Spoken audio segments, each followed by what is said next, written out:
Today we're going to touch the third rail, and we're going to talk about the Department of Government Efficiency, or DOGE. The DOGE. The DOGE? The Doug. Did you ever watch that? Oh yeah, Doug. Yeah, Doug. Yeah. The Doug. But this is something that really doesn't want to make a lot of government employees want to dance It does not. right now. No. It's kind of a sensitive subject with a lot of our viewers. There's a lot going on right now. Yeah, so we're about a month, as we're recording this, about a month in. Yeah. Not really sure where it's going, but we have seen a lot of pain from some people. Contractors as well. I mean, we're there's some uncertainty we're experiencing as a company, saying how is this going to affect some of our contracts? Yeah. It's the times they are a-changing, in the words of old Bobby D. Nice. Yeah. Yeah, definitely. It's affecting everything. And it makes sense. I heard recently that the interest payments on our country's debt are more than what we spend on the Department of Defense. Yeah. I mean, if you're in the federal government space, this is high impact stuff, and at the same time, this is what I thought about with some of the changes that occurred in the Biden administration and the Obama administration and Trump, number one, is that, we definitely see in this case, especially that, more than half the country voted for this. And what's being talked about is what's happening. That there is a delivery of the commitments that were made. Yeah. So I'm a big fan of Dave Ramsey. Okay. I love his "Help Me Get My Finances." We should get Dave Ramsey as the Secretary of Treasury or something. Yeah. He would get rid of all the banks. Every invoice would be paid with cash. Yeah. Cash only. The credit cards would be prohibited. Every department would have their envelopes and they'd pull out their cash. Yeah. Oh, that's true. He's the envelope guy, isn't he? I think he changed his mind on that. But it is kind of crazy to think of, the government is like a person. It is an entity. And it spends more money than it makes. And so that's just unsustainable. We either need to make more money or we need to spend less money, or both.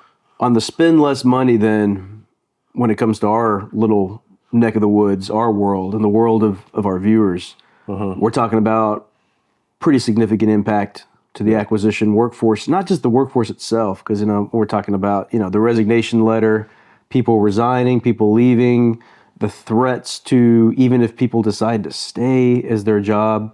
It's just a lot of very, it's just uncomfortable uncertainty right now. Mm-hmm. But even beyond that, for those who stay, the nature of spending itself, there could be a drastic impact.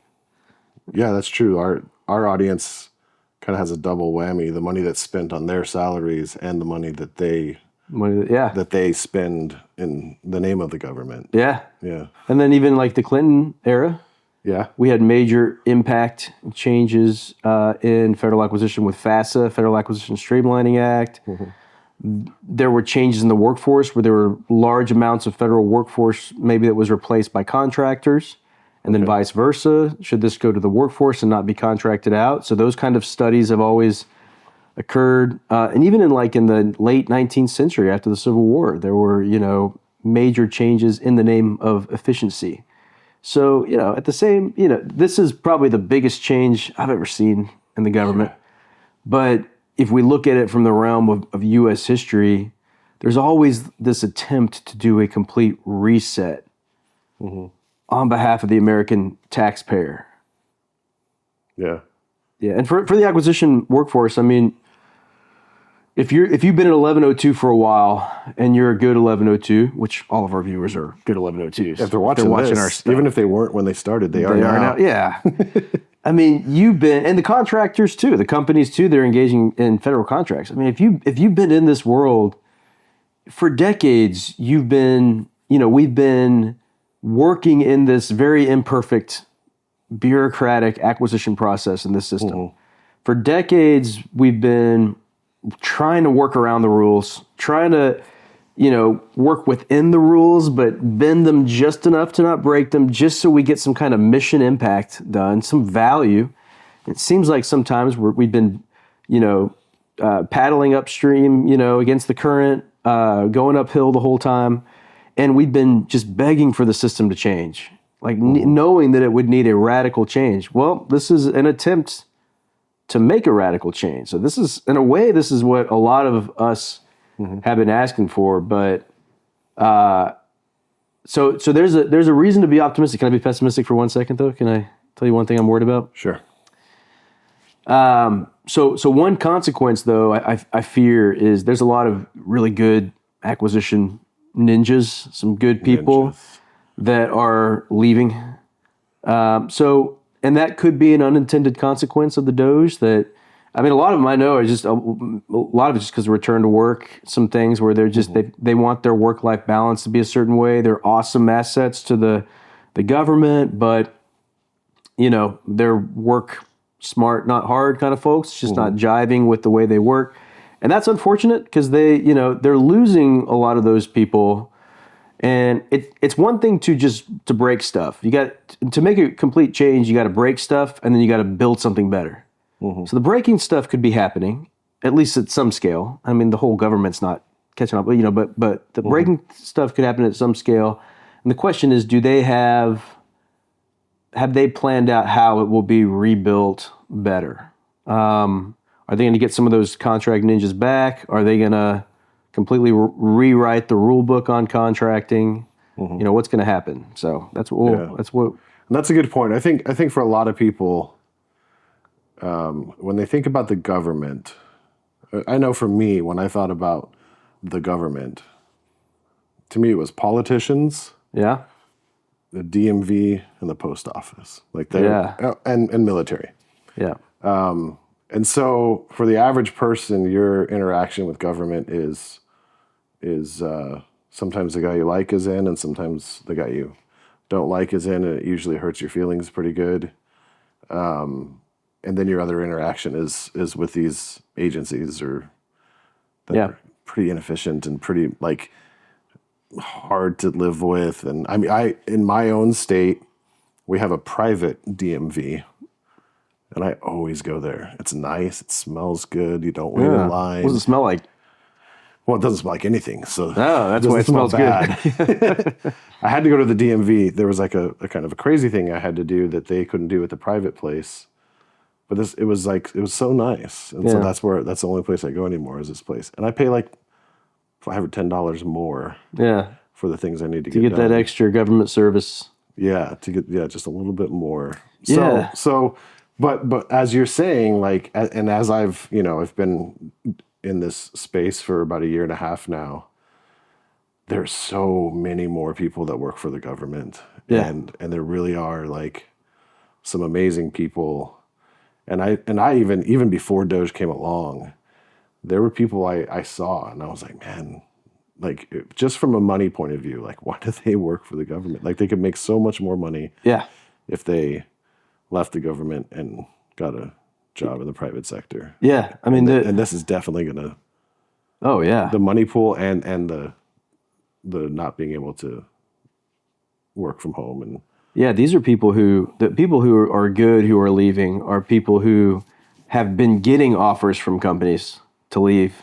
Yeah, and they've decided to stay in the government and serve their nation in that way. Take the lower salary, take the junk that comes with being a government employee, bad equipment, a lot of patience and endurance because they're serving their country to be that kind of bureaucrat, in a way to serve that role. That was for me for many years, and you think a lot of people have that perspective of government workers being those people that couldn't find a job anywhere else. 15 years in the government workforce, a lot of people fit that description to a T. A lot of, but then you see so much, maybe more, really good people who are getting offers. So there's this gravitational pull that they're getting to leave the government, take those jobs, and this, the recent OPM letters could just be that final tip saying, you know what,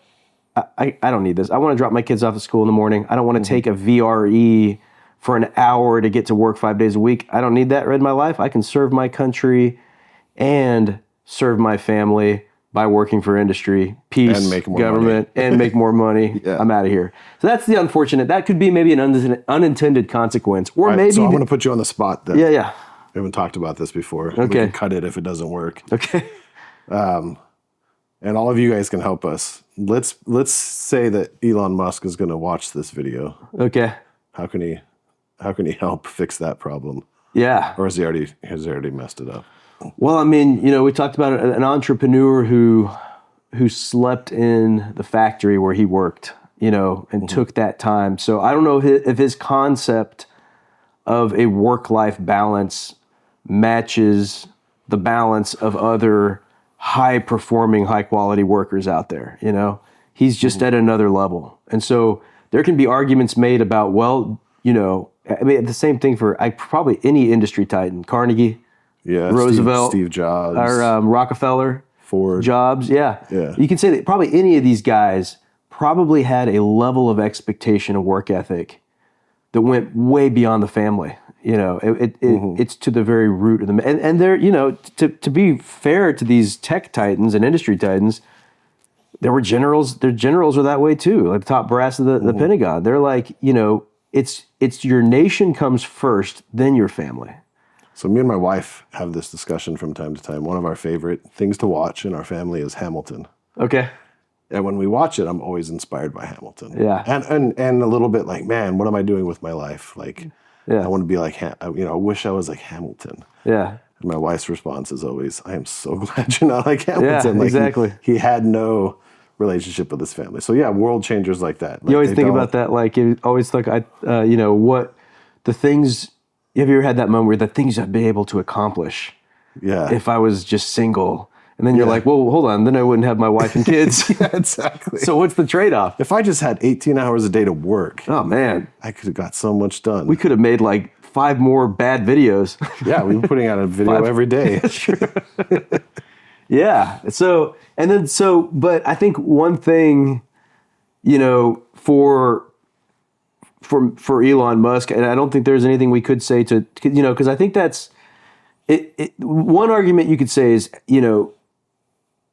is there any consideration for those kind of unicorns out there who know the federal government really well, but are also, they've got like 4 young kids. There's a lot of, and he knows this too, because he talks about, there's a lot of young people with families who are just rock stars, who've got kids that are toddlers, still learning how to not throw a tantrum in public, and they've got another huge responsibility in addition to serving their country. Well, one of his other platforms that he talks about a lot is population collapse, and so yeah, exactly. If you want awesome people to be able to have kids and raise their kids, procreation is a good thing, and make the government work. Like you gotta, but it's not just procreation; it's pro-raising, right? Yeah, exactly. And so that's the thing. I mean, it's like, okay, work-life balance.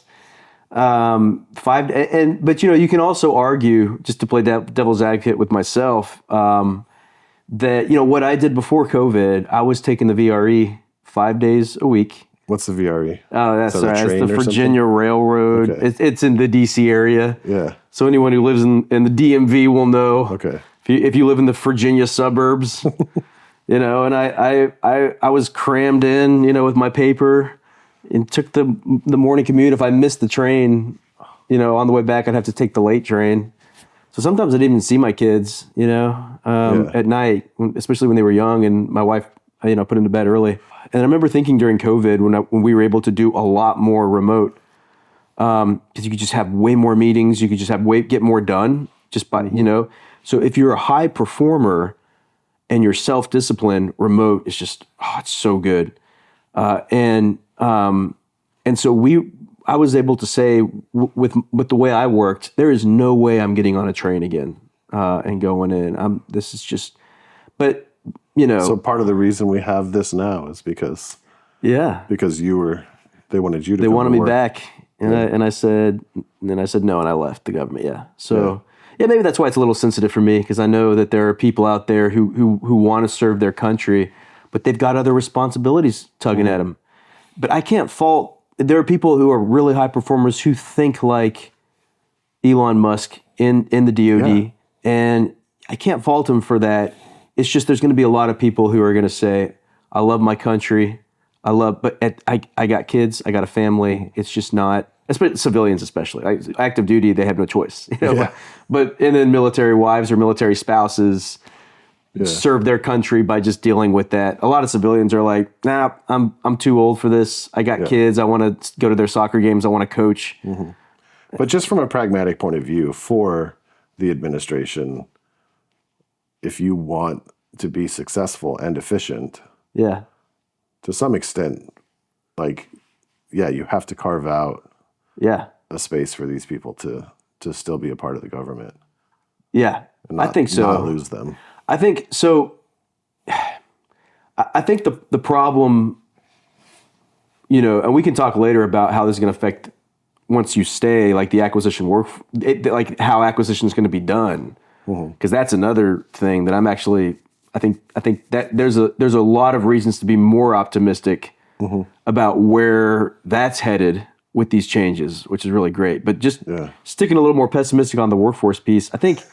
Let's stay low for a bit. Let's drag everyone down. If you're watching this, you got to stay till the end to be happy. Yeah, exactly.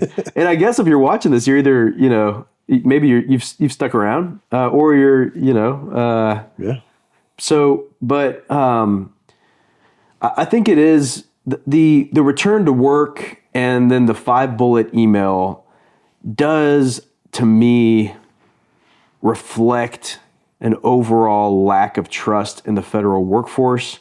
And I gotta say, and I say this as an almost lifelong Fed, that's not necessarily, out of left field, right? I mean, there is, if you've worked in the government, you know what I'm talking about. If you know that there's people in the government, many people in the government, you just can't trust to work at home. But the problem is, those are the people that are going to stay. Exactly. That's all you're going to end up with. You're going to end up with except they got to go back to work. Maybe, and be supervised and put their time in and be monitored and be watched the whole time. But then for the people who are very high performers who work independently, who live their life serving their mission, and who would make people like the DOGE very happy because they would do everything they can for efficiency. A lot of those people want to be left alone to do their job. That's where the DOGE is gonna lose out on those people, because there's a little bit of micromanagement, a lack of trust going on. And I think it's just this first wave of trying to weed out people in the government. I mean, I heard the administration say they're really just trying to see if there's people who don't have a pulse, with some of those emails. Okay, fine. But what's going to happen with the people who do have a pulse? How much are you going to break them down? I mean, here's what I would do. This is just my, if I was, I talked to my wife about this. If I was in the DC area as a federal employee, I would, because of the stuff we can talk about later and where I think acquisition is going, I think there's going to be huge opportunities for those who stick with it. If you're able to figure out the family work-life balance, which is going to be, that would be my biggest obstacle. Let's be honest. Is after having 3 years of working incredibly efficiently, way more efficiently than working in, the Pentagon or another building with all the meetings and the wastes of time you have in a building, in an office building. I'd have to work around that. And then, but having said that, the new direction, with some of the bad sides of a radical change, there are many good aspects, maybe more good aspects than bad. And for those who stick it out, you could be witnessing and be part of one of the greatest changes in government acquisition, or a major change that actually gets technology in the right hands of end users. So although it's just IMHO, in my humble, honest, whatever. Although I think that there's negative aspects to the way this is done, I don't think there's ever an easy way to make a radical transformational change. So there's going to be some babies getting thrown out with the bathwater. There's going to be some bad aspects of what's happening. Ultimately, there is, to me, a path for this to be successful. And I'm just rooting for America at this point. This is not, now I'm not rooting for any political party or side. This is the situation. We do have a DOGE, so I will be rooting for the DOGE and actually creating the efficiency it says it's to do, because it's making a lot of ripples right now. Yeah. Hope it can live up to what it's doing, you know? Yeah. So let's talk about, a lot of industries in the world are being disrupted by AI. Yeah. A lot of workforces are going to get smaller just from that. Is this a preview of that, or is this a pre-culling of the workforce because we don't need as many people as we start using these tools? Yeah. So I think two of the most drastic changes that I think, and you've read some of the stuff on the Project 2025, some of the stuff there. I think two of the most drastic changes that will come from this is a reliance on industry. So if you're watching this as a company, especially if you're a startup or a tech company, it's going to be a very good climate for you. If you're a beltway company, particularly a consulting company, there's going to be a little bit more, uncertainty and self-reflection, maybe re-identification, rebranding, or adjusting. You'll have to make. But I think companies are going to come out all right on this, because I think there's going to be more of a shift to relying on our American market to do things for us from a technology perspective. And I think there's going to be an attempt to simplify things over regulation. And it's going to be less about, and again, this is a neutral position. I'm not saying whether I'm in favor of this one way or the other, but it's going to be less about equity and fairness. You always have to rely on one thing at the expense of another. So there's going to be, I think, more of a focus on efficiency, value-added mission success, and less of the other things like compliance to other socioeconomic policies, or maybe environmental regulations or other things like that, which serve secondary purposes. Especially with defense, we're moving more and more into, let's just get the mission done. Let's compete effectively with our foreign adversaries, not at the expense of people, right? So we're not going to be breaking any laws with privacy rights, or encouraging any prejudice or anything like that. It's just going to be much more of a focus on the mission, on efficiency. And so for that reason, you could say this is a bad thing, but I think there will be many attempts to automate things where they can be automated, to take away tasks from human beings, and maybe to work with a leaner workforce. I think I don't know what the dent is going to be, the federal workforce. How many people are going to actually go compared to who's remaining? I don't think it's going to be as big of a decrease as maybe the administration hopes it would be. From voluntary, yeah. Okay. And maybe even, I don't know, we'll see what happens with the involuntary. Yeah. But that's down the road. We're filming this early March. It's only been a little over a month. But I think there's going to be more of an emphasis on working lean. And working lean would mean then using technology to automate many aspects of government work. Or at least replicating what the private sector does. Yeah. In the government. So one of the things, DOGE is talked about efficiency. Obviously, one of the ways you get efficiency is by getting rid of people that are inefficient or doing a job with fewer people. Yeah. Another way they've talked about it, but I haven't heard that they've done anything with it, is by removing regulations. Yeah. And I know that a part of that is, state regulations and building regulations and all of these permits and licenses you have to get to accomplish things. Do you think it means anything for the federal acquisition regulations? Do you think there's a place for removing making this book like maybe that big, or or maybe just should we make it blow up? Should blow it up? Should we go? Oh, hold on.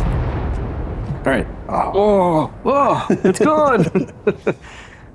Could they delete the? They could totally delete the FAR. Would it take Congress or? No, because Really? Congress didn't make the FAR. Who made the FAR? The executive branch. Oh, really? Yeah, the DOD, GSA, NASA, the FAR Council. So the executive branch owns this. They could. Yeah, really, the FAR is just a collection of regulations that enforce statute. So the statutes would have to go away too, like the Buy America Act, Okay. Competition and Contracting Act, SECA part. This is now I'm quizzing you now. We haven't done one of these in so long. 23. Yeah. No, it's not. It's 6. But 23 is environmental. That may go away. Okay. Yeah. Yeah. I mean, so this is the segue into like, okay, we just talked about some of the gloom and doom about what's going to happen to the workforce, some of the bad aspects of what's happening. The good aspects are what will happen to the acquisition workforce who stays in. I've never seen what we do more in the public eye than right now. The DOGE, the DOGE probably talks more about government because it's about spending, government contracts and spending and the acquisition process and the contracting process more than anything else. I saw on the news our vice president now, JD Vance, talking about how broken the procurement system is. You guys are famous. You guys are famous. and everyone who's in the procurement system, when they hear that, that's the beautiful thing about it. When they hear someone say the procurement system is broken, everyone should be nodding. Because even the rock stars, even the people, our viewers who are really good at what they do, they know they're operating with duct tape sometime and just to make it work. They're working with really clumsy ways to work within the rules. So it's very likely, I'm not likely. So I don't want to go that far. It's very possible. Possible, yes. I mean, if we're trying to take over Greenland, it's very possible that the FAR rid of that book. Gets deleted. We're deleting whole agencies. We can totally delete the FAR. As someone who spent, all of my career getting to know this book and getting good at, talking about it and the principles. How long is it? How long is? No, about 17 years. Jeez, reading the FAR. You know what I would do sometimes? This is really nerdy. I don't know if I would go down to the basement on my break sometimes, and I just read it. I got to where I wanted to read all the clauses of the FAR because I wanted to be able to know the clauses I was putting in. I wanted to negotiate and with knowledge, So I think I've read the whole thing. Some parts are harder to understand, and then I'm But if I found out, having spent my whole career studying this thing, if I found out that next week it's gone, it wouldn't be a bad thing, I don't think. Yeah. Because what all the FAR is doing is it's trying to enforce, in many ways, in a very clumsy way, underlying principles that the DOGE cannot delete or get rid of. In fact, the DOGE would probably encourage. Yeah. One of them being efficiency. Yeah. It seems to me, as I've learned more about the FAR, like the purpose of the FAR, for the most part, is accountability with taxpayers' dollars. Accountability with taxpayers' dollars, good faith and fair dealing. Yeah. Fairness with companies when you're competing. Just not doing these, there's government history it's full of profiteering and people in public positions who are pushing money toward companies that they're financially interested in, right? And just skewing the competitive process. And when you do that, the market loses. Everyone in the market, except for that one company who's getting that special favor. And the taxpayer loses. Everyone loses. So it's like the FAR may not be the best and it may not be the most perfect, but it was protecting all those things. And if they take away the one thing that protected it the most clearly, they're still going to have to advocate for good faith and fair dealing, good, healthy competition that leads to innovation and fair prices. To the taxpayer, stewards of the taxpayer dollars, making sure that a best value quality product gets into the hands of the people who need it. That's the vision of the FAR. The vision of the FAR is the one thing they can't delete. I mean, they can delete the words of the vision of the FAR, but that's like a inherent principle.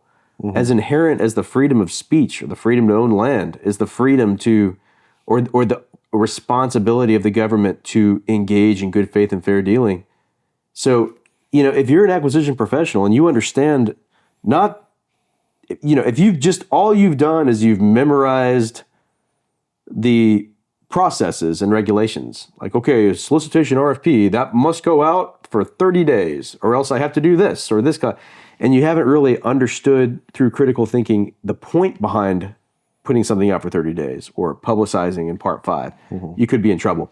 But if you understand the point of those, then the FAR getting deleted could be one of the best things for your career. Because if they delete the FAR, they're bowling without bumpers. They're going to need some good bowlers to know how to navigate between those lanes to get to the knocking down those pins, getting those strikes and turkeys. Turkeys. 3 strikes in a row. Yeah, 3 strikes. Are there a lot of bowlers in the acquisition world? Seems like a bowler kind of Is it? profession, doesn't it?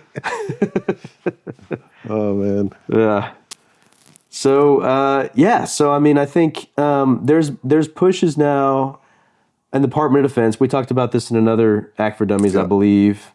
A draft memo. Who knows? By the time we talk about it, could be a memo that has come out by the Secretary of Defense about moving toward non-FAR vehicles like other transactions and running not RFPs but commercial solutions openings, which are much more fluid. We have a 5-minute video on that coming soon. On both, actually. OTs in 5 minutes and CSOs in 5 minutes. Yeah. So we got your back at ASI. If you're listening to this, if you've gotten this far, you got to subscribe to us because we're going to keep you in shape as we go through these changes. All right, well, that's a good point. So what should we do in response to some of this stuff? As a company? Yeah, I mean, the people that we spend all of our time speaking to and training, what kind of stuff can we do to support them in this time? Yeah. I mean, or do they just need to go back and watch all the stuff we already did? I think the first thing you should do is subscribe and watch all our stuff. I mean, this is going to be tough because, training's going to be pretty rough, I think, for a little bit. And I got to say this carefully because I don't want to disparage or throw anyone under the bus like in the government who's responsible for acquisition training. But when we're talking about major shifts in acquisition culture, and the workforce not being adequately trained to do those shifts, then I would say that maybe one of our responsibilities is to help that, with our videos, and other ways. And even, there are podcasts that you can watch. There are people on LinkedIn who are undercover influencers in this area who maybe they worked for the government for a while, but they've left, and are either providing this kind of guidance or, either through writing books or whatever. I think that's going to be a lot more, common. Yeah. Yeah. Is this a shameless plug for our channel? I mean, I don't know about a shameless plug, but I mean, since I started working with you, like the principles that you understand, the principles that you put out there, like they don't contradict what's happening in DOGE, and they don't contradict like it is if everyone in the government was following not the rules but the philosophy, the heart behind the kind of things that you've put out there on our channel, I think we wouldn't be having this problem. Yeah, I mean, I think there would be no DOGE. We'd be like, we are just a well-oiled machine that's killing it. Yeah, I think that's the sense of optimism I think you can have as an acquisition professional over all this. It's not like there's a new administration saying, we're going to create more rules. We're going to make things harder for you. I mean, the hardest thing right now, of course, what we've already talked about is going to work and stuff. There's a little bit of a balance in your personal life. But as far as your actual job as an acquisition professional, the whole trend, like you said, is to do things the way we've been preaching for a while, modernizing the acquisition workforce, making things simple. Don't over-document. Don't don't exaggerate your responsibility to be impartial to the extent that you're just not talking to companies at all, right? So, in the very act of encouraging other transactions and commercial solutions openings, both of those authorities were created for the very purpose of tighter collaboration and cooperation with industry. That the government and industry are meeting eye to eye in a way that the government is now saying, we're going to drop our stuff that doesn't make sense for you. And the government is going to assume the step of actually agreeing with industry with terms and conditions that align more with the private marketplace. Okay. That's like no different than FASA in the Clinton era and the mid 90s. That's exactly what they wanted to do. Mm-hmm. They just tried to use the FAR to do it and added a FAR 12, So this is kind of like trying to do a renaissance of FASA, but this time saying, forget the FAR this time. We are really going to align our contractual agreements with the private sector through the use of a commercial solutions opening and other transactions. That way, none of the clauses, none of the government jargon in here even apply. Just go out and be government. You need to be like you're in the private sector, and your software agreements need to mirror a software agreement like between two companies. Mm-hmm. Okay, and then so there's caveats there. Obviously, there's arbitration clauses. There's things that the government can't do because it's the government. But more or less, that's what the new direction is, and that could be a great direction to be in. It could be a lot easier for you as an acquisition professional. Let's take 1102s, contracting officers. You're going to find it a lot easier for you not only to talk to companies, but to talk to your requirement owner who wants to go a certain way or wants to go a certain direction. I'm not saying that you still want to educate. Remember, the principles of good faith and fair dealing still apply. Competition still apply. So OTs doesn't mean you just go straight to one company, or because then you're going to be resurrecting these historically bad things that have happened since the beginning of our nation. Profiteering, like the Teapot Dome scandal, things like that. A whole bunch of really bad stuff has happened. So you still want to protect that, but you do it without this, without the FAR, mm-hmm. and you can just get, emerging technology like AI and software so much faster that way. Right. So when you talk about modern acquisition methods, it's OTs, CSOs, any other? Yeah, other transactions and commercial solutions opening. So if you're watching this, you're in the DOD. These are things that are available to you now. If you're in other agencies like NASA and GSA, perhaps DHS, you have some of these authorities already. Some agencies don't have either of those things for now, but I think you will. I think these will be available. Yeah, and I'm not going to predict that the FAR is going away. But I do think that we're going to see some really good changes in the midst of some bad changes that come about as a consequence of any radical change in government. Sometimes when you shake the tree, good and bad fruit comes down, Yeah. And if you fixate on the bad fruit, you're going to miss out on the good stuff that's coming about from this major change to your career. Yeah. So yeah, there's other things that you may become more knowledgeable of as a professional. There's federal lab authorities that we haven't talked about, like partnership. I've never heard of that. Yeah, so there's other statutory authorities outside the FAR that aren't other transactions that still involve contractual agreements. Okay. Like offer acceptance consideration, government basically paying companies to get something. A lot of them come from an authority that people call like federal lab authorities, because they're lab, LAB. LAB, yeah. Okay. And really they call them tech transfer agreements. So it's like let's say DARPA, okay, or like a federal lab comes up with a really cool invention, and they used R&D dollars for it for basic research. Maybe it was applied research, but it could really benefit the commercial marketplace. So if they transfer it over to the commercial marketplace, it could have a dual use purpose. So, the ARPANET, the internet, GPS, the space pen from NASA. Space pen? Have you seen that? Oh, instead of a pencil? Or what is it, the Tempur-Pedic mattresses? Oh, yeah, Tempur-Pedic mattresses. So NASA's got the funniest dual use stuff. Yeah. Tang. Oh, yeah, Tang. Tang, yeah. But Tang. Yeah. So, but there's an advantage of commercializing a government lab invention as well, because once you commercialize it, the prices start stabilizing, going down. Then you're just ordering a commercial product. So the government develops something. Yeah. They hand it over to the private sector. Yep. The private sector takes it over. They commercialize it. And they sell it back to the government. Sell it back to the government for cheaper. Okay. Or they enhance it. Yeah. So you're something starting in a government lab, incubating in a government lab, probably through a federally funded research center, probably university affiliated, or a university affiliated research center, a UWork or an FFRDC. Lincoln Lab is, an example of one of those labs. It originates there, but it's not commercialized yet. So you take it and you give it to the magic of the American marketplace. It's magical. What we're best at in America. Yeah. Right? Turning stuff into profit. Yeah. You take the GPS that started off looking ugly, and then you give it to the marketplace, and you've got Garmin, which can tell you your directions in an Irish accent. And that's a lot cooler. That is.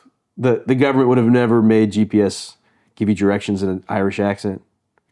Or remember those early in the Garmin's little feet that instead of your car, you can have little feet that are, that's commercialization of a, so what about the opposite direction? Because it feels like, I think we've talked about this in other areas in the past, because the government was so big and had so much money, they were the leaders in a lot of cutting edge technologies like the internet, like GPS. They had it years before the public did. Yeah. But now it feels like with AI and with some other technologies that are coming out, the companies are ahead. Yeah. And so they don't need that from the government. Does that work in the other direction? Yeah, I mean the way it works in the other direction is that now the government needs to change the expectations of where the investments is going into, right? So with technology transfer, the investment for developing that thing was with the government. The government spent the money through grants or cooperative agreements or procurements to labs to invent that, and then they're doing a tech transfer agreement either through a CRADA is what it's called, or a TIA, a technology investment agreement, or there's something called a PIA, partnership intermediary agreement.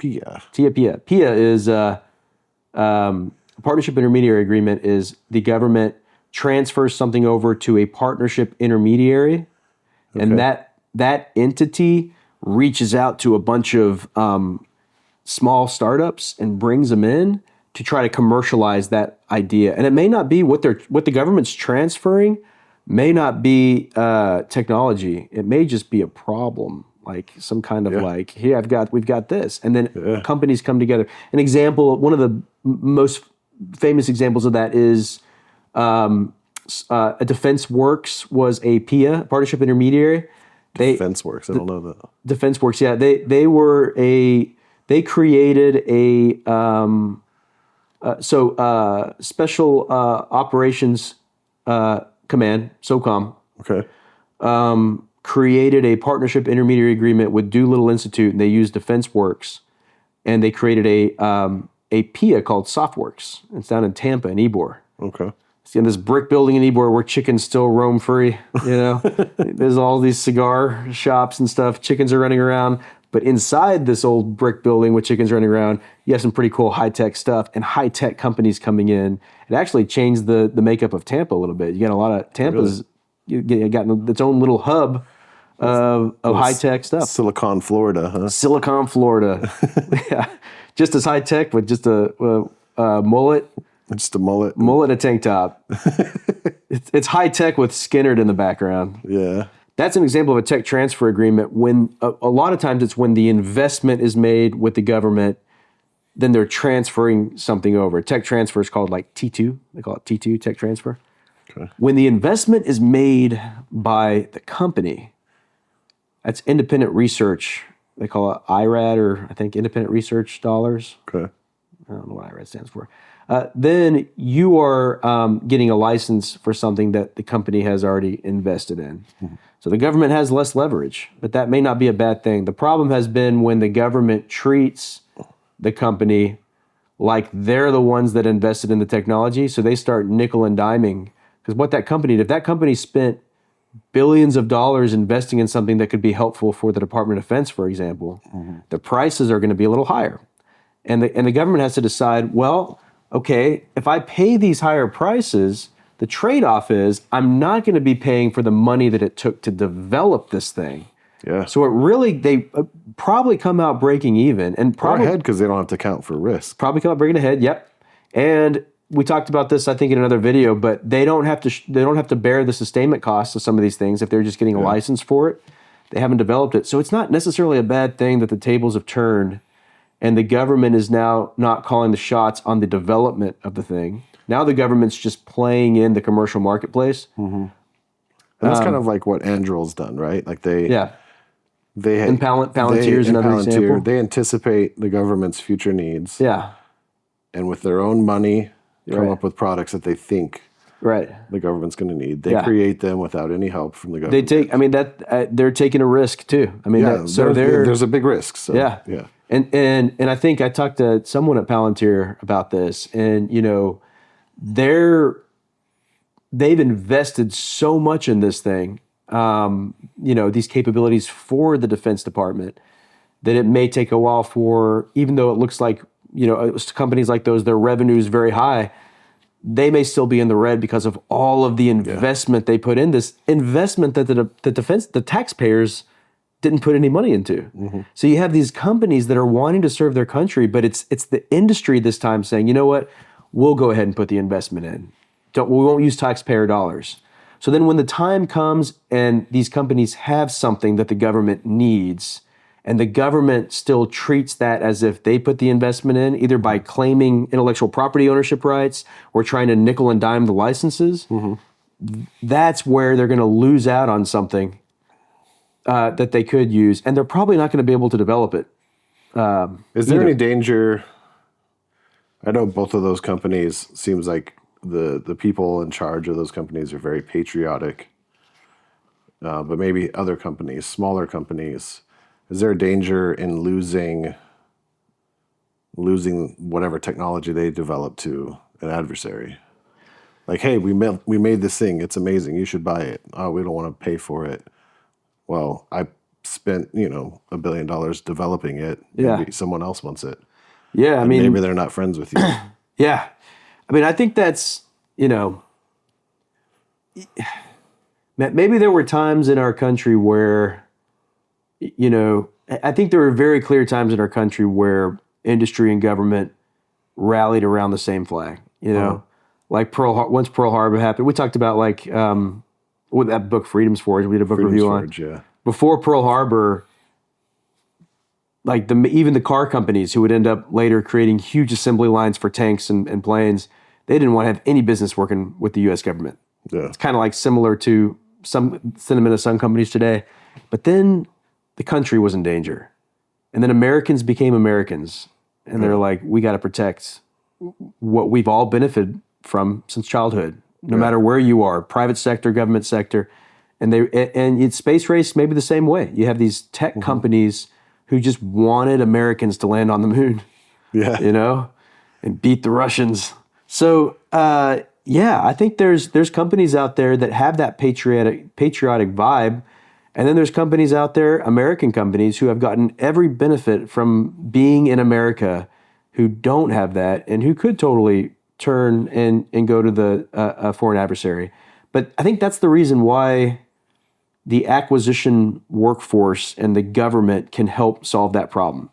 Mm-hmm. So you can either coerce, big tech companies to not go to China and sell their stuff, or you can create an incredibly easy and good environment that encourages companies, even like we talked about Anduril and Palantir, and they're not the only ones, many companies that are focused on defense, reward them for taking that investment, bring them in so that they do start aligning themselves with American interests and not, aligning with foreign adversaries. Because we talked about this earlier, we may not have a Pearl Harbor. We may have a silent war where America slowly gets chipped away and everything that America has stood for, an American ideal, slowly gets chipped away, and industry helps that process. Mm-hmm. We may not have a big catastrophe where industry wakes up and America and a government wakes up and they're like, oh, let's work together.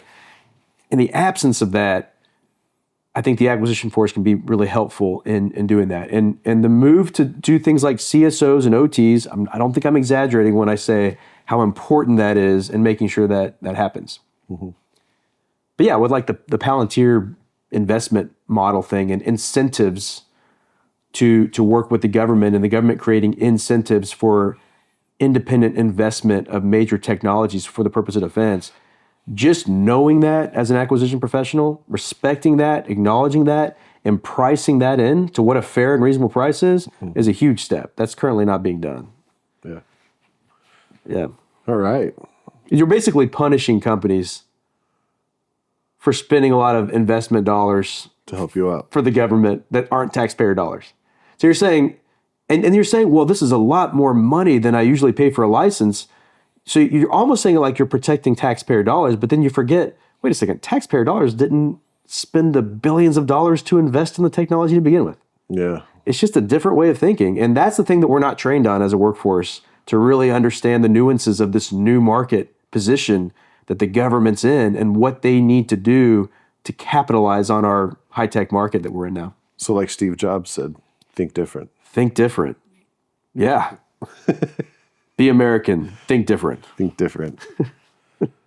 All right. So started with DOGE, and now we're here. Do we have anything else to say about DOGE? Should we maybe get some tips to the workforce? Yeah, let's get some tips. That can be like a chapter. You can give some tips to the workforce. That can be a chapter we could put at the end that people can just skip to if we have the chapters. Like Okay. Tips on how to. Yeah. We gave you guys the positive look that we promised. So yeah. Let's give some tips. All right. Tip number one.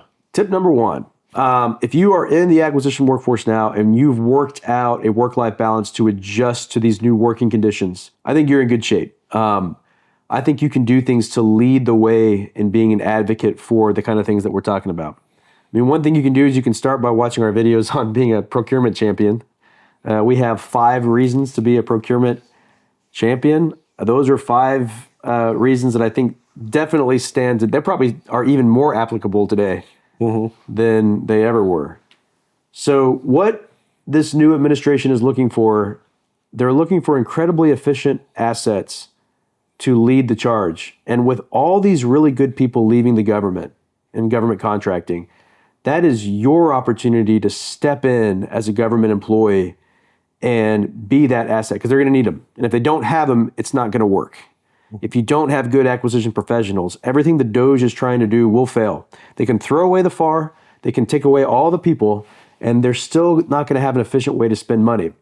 And if they do it to the point where they throw the rule book out on good faith and fair dealing and no competition, it's the DOGE's plans are really going to blow up in their face, because we're going to have huge scandals like the Teapot Dome scandal in the past. We're going to have very big scandals about how we were, siphoning billions of dollars to particular companies. I'm optimistic. I'm going to say that that's not going to happen, and I don't think that's what the DOGE wants to happen. They want fairness and good dealing. But it's going to be up to you as the professional to be the only profession to really ensure that happens. If your rule book disappears, that could be one of the best things that happens in your career, because they'll need you even more to make sure that you can help them bowl without bumpers. It's probably good to bowl without bumpers. Yeah, if you're over 6 years old, you shouldn't be bowling with bumpers. That's true. This is really kind of a demeaning book in a way, because it's giving you bumpers. It's saying that we don't trust you as a bowler to bowl without bumpers. You know what OTs are doing, other transactions, is it's telling the contracting officer, agreements officer, we trust you. That's actually one thing I thought about when we were having a discussion earlier about the 5 bullets, sitting in your 5 bullets and what you did last week. Yeah. And it was a pretty heated discussion. There was, we're on both sides. We saw both sides. Yeah. And then after that, we started talking about some requirements of documents you had to fill out when you were doing a contract. And I was like, that 5 bullets thing is nothing compared to all the stuff that you have to do to prove that that you didn't just like phone it in and not do your job. Yeah, the FAR is a 2,120 page book that's basically a 5-bullet email. Yeah. Like you do this exactly the way we tell you to do it. And then you have to write it down that you did it. Yeah. You can do it this way, but also write down that you did it this way. Yeah. So look at it this way. That's a great point. Look at it this way.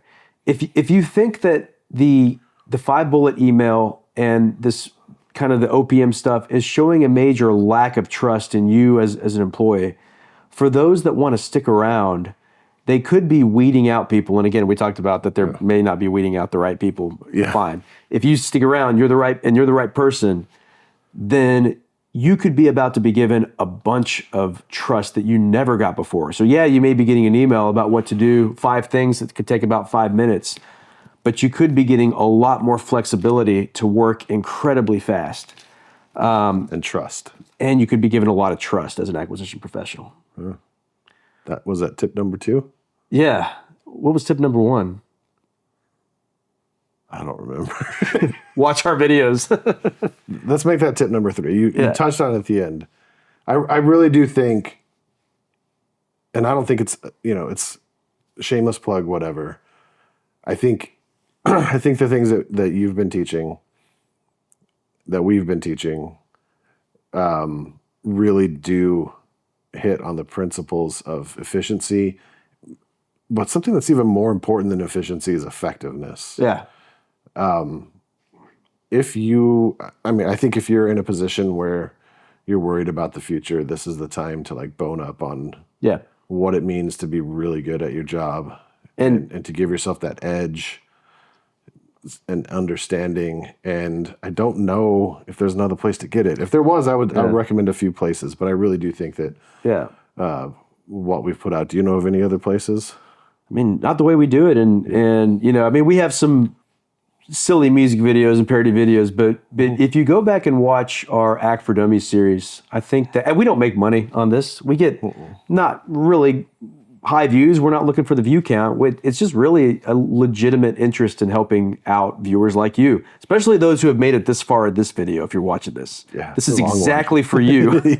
If you're still here, you're going to be fine. This is all free stuff for you, because what we want to do, and our little, Will and Scott and the rest of the ASI team, our little role is to help people like you who are trying to figure out what in the world you're going to do in this environment right now. We're telling you, from our perspective, you could be in great shape. But you could start by, watching our Act for Dummies videos. Stay tuned, because we have other... I mean, even the very first video we put out, the why government hates industry. That's still, Or that was the second video. No, it was the first. That's right. The second one is why industry hates government. Yeah. Understanding those principles. How to talk go watch that video, and it's funny. Yeah. And it has some teaching. It's not boring. Yeah. Yeah. And then the other thing I just recommend is, and again, this is kind of a soft skill thing, but, this is coming from someone who, has been through 4 administration changes in the career, in my federal career, if we include this one. Each one had its own pros and cons. Again, I'm not being political, either side of the aisle. There were some changes that were both good and bad with when a new administration comes in. New political appointees go, new ones come in. It's always a little rocky. There were some rocky aspects of what happened 4 years ago, and the thing that I always went by is I just stayed optimistic the entire time, because no matter what, I knew I had a responsibility to make, no matter what, we're spending taxpayer dollars. I know we're trying to take our debt ceiling down, maybe get some money back to the taxpayers. That's great and everything. But no matter what, we're still going to be spending a lot of money on defense. We're still going to be the biggest on the welfare of our country. We're still going to be the largest buyer in the world. And that means that people are still going to need you. And I would be optimistic about that, because a lot of these changes are going to be, you may find out, some of the best things that's happened in your career. If you're new to this workforce and you're suddenly getting hit with this, watch all our videos and you're in very good shape, because you don't have to relearn anything and learn about, and then maybe the final piece of advice is, even if you're not in the Department of Defense or other agencies that have the authorities now, learn about other transactions.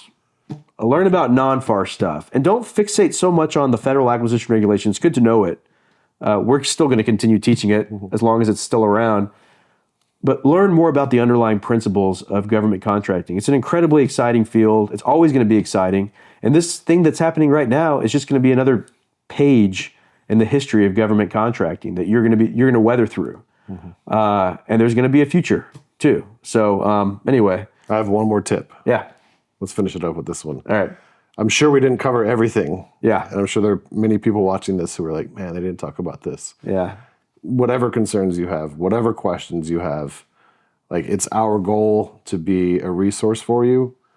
So let us know. You can write it down in the comments and just tell us like what you're worried about, what you don't know about. You can ask us at, you can email us to it, askasi. What is it? askasi.asigovt.com. askasi@asigovt.com. I'll put it down in here. Yeah.